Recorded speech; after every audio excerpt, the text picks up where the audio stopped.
بسم اللہ الرحمن الرحیم۔ سورۃ الکہف، یہ سورت مکی ہے، اس میں 110 آیتیں اور 12 رکوع ہیں۔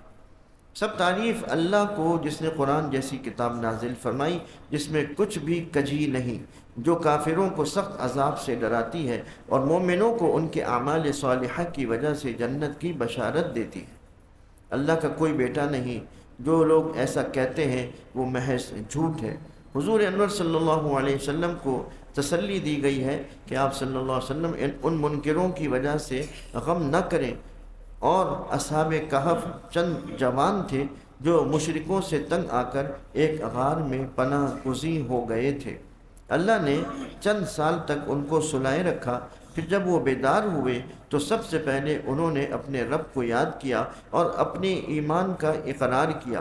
وہ غار ایسا تھا کہ جس میں سورج کی کرن طلوع یا غروب کے وقت کبھی داخل نہیں ہوتی تھی، اور وہ حضرات اس میں سوتے سوتے کروٹیں بھی لیتے تھے کہ دیکھنے والے سمجھتے تھے کہ وہ جاگ رہے ہیں، اور ان کا کتا غار کے منہ پر اپنے دونوں بازو پھیلائے ہوئے اس طرح بیٹھا ہوا تھا کہ گویا وہ کاٹنے کو دوڑے گا، اور دیکھنے والے اسے دیکھ کر بھاگ کھڑے ہوتے۔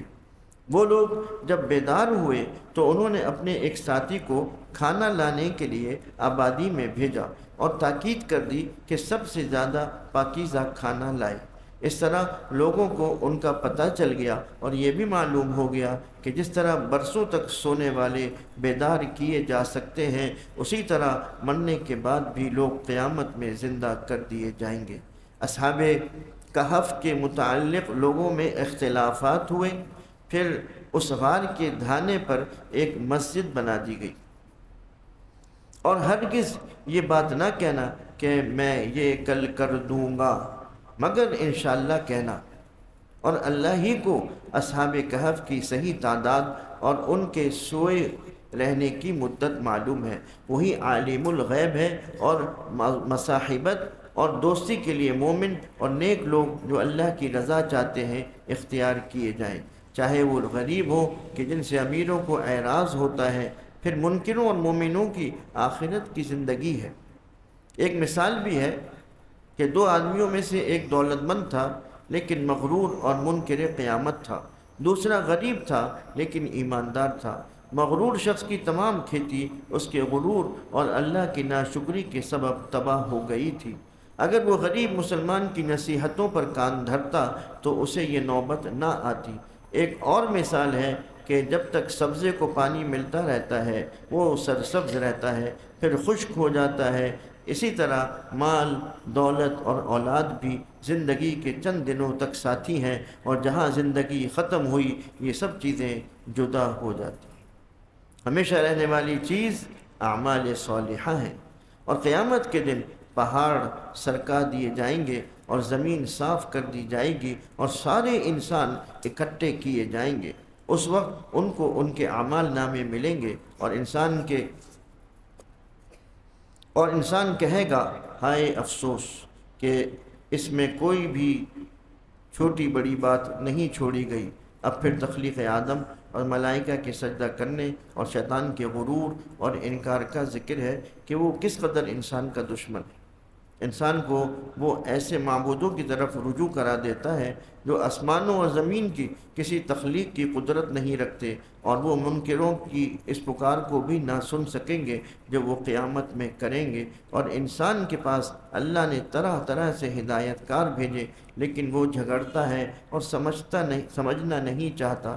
وہ معافی بھی اللہ سے نہیں مانگتا، اور ہم تو رسولوں کو خوشی اور ڈر سنانے والے بنا کر بھیجتے ہیں۔ اور کتنے ظالم ہیں وہ لوگ جو اللہ کی آیتوں سے اعراض کرتے ہیں۔ ہم نے ان کے دلوں پر غلاف اور کانوں میں گرانی پیدا کر دی ہے کہ وہ قرآن سے محروم ہیں، اور قیامت میں ایسے لوگ کوئی پناہ نہیں پائیں گے۔ اب موسیٰ علیہ السلام کا ذکر ہے کہ وہ اور ان کے خادم یوشع ایک سفر میں بھنی ہوئی مچھلی توشے کے طور پر لے کر روانہ ہوئے۔ راستے میں وہ ایک جگہ سو گئے، وہ مچھلی زندہ ہو کر دریا میں چلی گئی۔ بیدار ہونے کے بعد آگے بڑھے، اور جب کھانے کا وقت آیا تو موسیٰ علیہ السلام نے اپنے خادم سے وہ بھنی ہوئی مچھلی طلب کی۔ انہوں نے کہا میں بتانا بھول گیا تھا کہ وہ پانی میں چلی گئی۔ وہ دونوں واپس آئے تو انہیں اللہ کا ایک خاص بندہ یعنی خضر علیہ السلام مل گیا۔ موسیٰ علیہ السلام نے ان سے درخواست کی کہ ساتھ کر لیں۔ انہوں نے کہا آپ صبر کے ساتھ ہماری رفاقت نہ کر سکیں گے۔ موسیٰ علیہ السلام نے کہا کہ انشاءاللہ میں صبر سے کام لوں گا۔ تب انہوں نے فرمایا کہ اچھا چلو، لیکن جب تک کسی معاملے میں کوئی تشریح میں خود نہ کروں آپ کوئی سوال نہ کیجیے گا۔ اس کے بعد یہ دونوں حضرات چلے اور ایک کشتی میں سوار ہوئے۔ حضرت خضر علیہ السلام نے کشتی کا تختہ توڑ دیا۔ موسیٰ علیہ السلام بول اٹھے کہ کیا آپ کشتی کے لوگوں کو ڈبونا چاہتے ہیں؟ انہوں نے جواب دیا کہ میں نے پہلے ہی کہا تھا کہ آپ صبر و ضبط نہ کر سکیں گے۔ موسیٰ علیہ السلام نے معذرت کی اور پھر دونوں آگے بڑھے اور ایک لڑکا ملا تو حضرت خضر علیہ السلام نے اسے قتل کر دیا۔ موسیٰ علیہ السلام پھر بول اٹھے کہ آپ نے ایک بے گناہ کو قتل کر دیا۔ خضر علیہ السلام نے پھر فرمایا کہ دیکھیے آپ پھر صبر نہ کر سکے۔ موسیٰ علیہ السلام نے کہا اچھا اب اگر کچھ پوچھوں تو مجھے ساتھ نہ رکھیے گا۔ اب پھر یہ آگے بڑھے اور ایک گاؤں والوں سے کھانا مانگا، انہوں نے نہیں دیا۔ اتنے میں گاؤں کی ایک دیوار گرتی ہوئی نظر آئی تو خضر علیہ السلام نے درست کر دی۔ موسیٰ علیہ السلام نے کہا آپ چاہتے تو اس کی مزدوری لے سکتے تھے، یعنی تاکہ خورد و نوش کا سامان ہو جاتا۔ خضر نے کہا کہ اب میری آپ کی جدائی ہے، لیکن اپنے کاموں کی مصلحت بتا دی کہ وہ سب اللہ ہی کے حکم سے کیا گیا تھا۔ وہ کشتی چند مسکینوں کی تھی، اسے عیبدار کر دیا گیا تھا تاکہ وہاں کا بادشاہ اس پر قبضہ نہ کر لے۔ وہ لڑکا جو قتل کیا گیا تھا مومن اور صالح والدین کا تھا، بڑا ہو کر کفر اور سرکشی کرتا اس لیے قتل کر دیا گیا۔ وہ دیوار جو دو یتیم بچوں کی تھی جس کے نیچے ان کا خزانہ تھا اور ان کا باپ مومن صالح تھا، نیک تھا، وہ دیوار درست کر دی گئی تاکہ ان بچوں کے جوان ہونے تک وہ محفوظ رہے۔ اب ذوالقرنین کا قصہ ہے کہ وہ ایک صاحب حشمت بادشاہ تھے۔ ایک روز مغرب کی انتہائی حدود کو پہنچے تو وہاں ایک قوم ملی جس میں ایماندار اور عمل صالح والے بھی تھے اور کفر والے بھی تھے۔ اسی طرح وہ مشرق کی انتہائی حدود تک پہنچے کہ وہاں سورج کا قرب تھا۔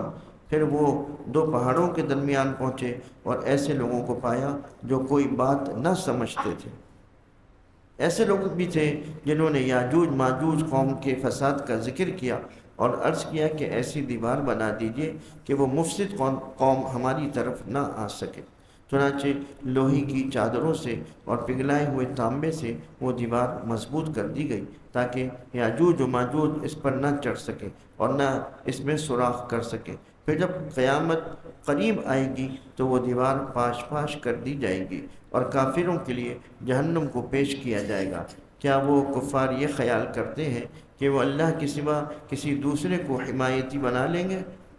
جو لوگ دنیا کی محبت میں غرق ہیں اور سمجھتے ہیں کہ وہ بڑا اچھا کام کر رہے ہیں، قیامت میں ان کے اعمال اکارت ہو جائیں گے کہ انہوں نے اللہ کی آیتوں اور رسولوں کا مذاق اڑایا تھا۔ البتہ جو لوگ ایمان لائے اور عمل صالح کیے ان کے لیے فردوس ہے جس میں وہ ہمیشہ رہیں گے۔ اللہ کی باتوں اور کلمات کو لکھنے کے لیے اگر سمندر سیاہی بن جائے تب بھی وہ کلمات ختم نہ ہو سکیں گے، اور حضور انور صلی اللہ علیہ وسلم بظاہر بشر ہیں لیکن ان پر وحی آتی ہے جس میں تعلیم ہے کہ اللہ ایک ہے۔ بس جسے اپنے رب سے ملنے کی آرزو ہو تو وہ عمل صالح کرے اور اللہ کا کسی کو شریک نہ ٹھہرائے۔ وآخر دعوانا ان الحمد للہ رب العالمین۔